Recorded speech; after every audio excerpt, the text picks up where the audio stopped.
Hello ladies and gentlemen, and welcome to another episode of Moto Unboxing. On today's episode, we got something exciting from SA1NT. And SA1NT is an Australian company that makes a lot of motorcycle clothing. More importantly, you probably know them for the pants. And on today's episode, we got something very exciting that will be perfect for this sub-zero weather that we got outside. This right here is the armored puffer jacket. So we're gonna unbox it, we're gonna go through it, then I'm gonna throw in some of my pads, and we're gonna go for a ride.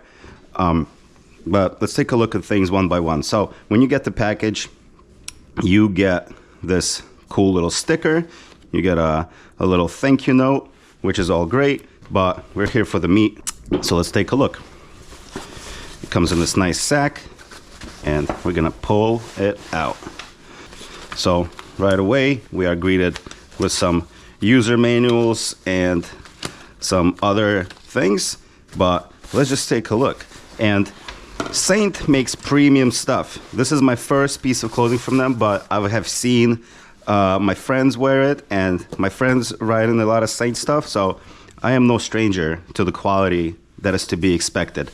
The outer layer is made from Cordura, which gives the jacket its sliding abilities, and we're just gonna go through all the details of this baby and take a look. Beautiful. Let me just remove all this so we can actually see the jacket. All right, so now that it's out of the packaging, let's take a look and see some of the details. So the jacket is waterproof and windproof, which is amazing, especially since this is a winter jacket. Yeah, it has a lot of cool features. I mean, obviously you have the hood. The hood is detachable right here with a zipper. You got abrasion resistance. You got these waterproof zippers, which are nice and smooth. You can always tell the quality of a zipper by the action. And you can see how all the seams are sealed on the pockets as well as here. On the back, we'll get to that later. So let's open up this zipper. And I love it when jackets do top and bottom zippers, so that way you can dial it in exactly how you want it. Please pardon my coffee over here. So the jacket comes with pockets for back protector, elbows, and shoulders. However, it's important to remember that the jacket does not come with the pads. You have to buy them separately. But it just so happens I have a couple of other jackets that use the required pads, the D3Os. So this will be for the elbows, this will be for the shoulders, and this is for the spine. And you have to remember that the D3O, this kind of material, this kind of pad, that does deteriorate over time. So you should use it. That's why it makes total sense, because this is a winter jacket, and I took these out of my summer jacket. Put these in here for the winter season, because I would imagine this jacket is going to be too warm for anything beyond October to March, you know, as far as riding goes. So we're going to pop these in, and then we're going to continue our little tour of this jacket. There we go. Let's do the spine first. To me, pads are crucial. I cannot imagine riding without them. And you can either install level 1 pads or level 2. In my case, I'm installing level 1.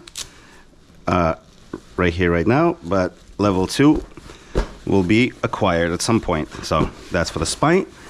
Then we're gonna go for the shoulders and elbows. So shoulders are usually easy. We just kind of pop this open like this, just like so. There we go. Now let's do the elbows. So here we go. There we are. Good. Now we put the sleeves back in. Boom, and we're good. So now the pads are in, and the jacket is feeling a little bit more sturdy. So let's take a look on the inside what we got here. So we got this pocket right here where you can put your license, insurance, registration, whatnot. You got some really cool branding over here. That's another thing I really love, is the branding of things. You got a nice liner. There's like some synthetic down on the inside, which is gonna help you stay warm. And like I mentioned, there's a waterproof and windproof membrane on the outside, as well as that Cordura slidey protection stuff.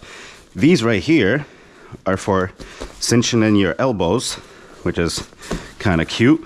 And this right here, any winter rider knows that this is the most important part right here of any jacket, because there's nothing worse than having wind go up your sleeves and giving you the chills all the way in the back of your neck. So this is kind of cool. This is nice. And once again, you got some really nice branding. All right, so let's look at this. Nice little covers. Let's flip this baby over and see what we got on the back. And the back is pretty straightforward. You got this big reflective Saint on the back, which is the kind of branding that I do like. You know, black on black, not too much. And then we got a big pocket back here, presumably for your gloves or your map or whatever the hell you want to put in there. Nice, very simple. And that said, even this right here, this is a little bit loud perhaps, and I might put like a little black ink pen over it and black it out altogether, but overall, perfect. And you can tell that the back of the jacket is a little bit longer, so the way when you're hunched over on the motorcycle, your back and your tramp stamp tattoo is not exposed. All right, got like a nice little neck thing here. Perfect. Let me try to remove the hood actually, because a hood like this would be a parachute on a motorcycle. So it's interesting. So it goes behind this little cover here. You pop it off, and then we zip the hood off. Nice. And this is more like it, because this right here, while it could be cool for, ooh, look at this little detail here. We got like a little cinching situation. I like it. Dope. All right, that's cool. While this could be cool on the street, and a lot of people are saying that they actually wear this jacket on the street in a casual situation, which, you know, is totally possible, because normally in cold weather, because right now it's below freezing, right? It's actually 0 degrees right now, Celsius. So it's not below freezing, it's perfect. But I usually wear my leather jacket, which is a lot heavier, a lot rugged, and also could be damaged a lot more easier by the salt and by, you know, these terrible elements. So you don't want to wear your nice leather jacket in salt and sleet. And normally I would wear my leather jacket when the temperature gets below freezing, but this right here is actually a little bit lighter and could give me a little bit more room to layer up underneath, because that's the thing. I can't imagine that this jacket will be able to handle, you know, 20 degrees Fahrenheit without me having to layer. And that's what I'm going to do. So right now I'm going to put it on, go outside, and show you what it looks like next to my bike. And on the next vlog, I'll probably go for a little ride and actually test it out. All right, and here we are next to my bike. The jacket is on. It's nice and chilly outside. I'm actually starting to feel toasty immediately. And the thing that I've mentioned before, but what I really love about this jacket is that it affords you room. Because right now I'm wearing 2 thermals and a puffy underneath, just because it's, you know, properly cold. And not only am I not cold, I'm also not restricted in any way. And I can just get around, and I can just get on the old bike. Look at that. Oh yeah. Right? You tuck in, and your back is all covered. Look, that's really perfect. You know what? I think this jacket has a lot of potential. Obviously, I'm gonna test it out at speed and in the elements, in the wetness, but so far, I gotta say, I'm pretty impressed. Not bad at all. So, yeah, look at this. Nice little jacket. What do you guys think? All right, so now I'm gonna get on the bike and go for a ride. So this was the unboxing and a little overview, but in the next video you'll see how it feels at actual speed on an actual cold winter day. Thank you for watching.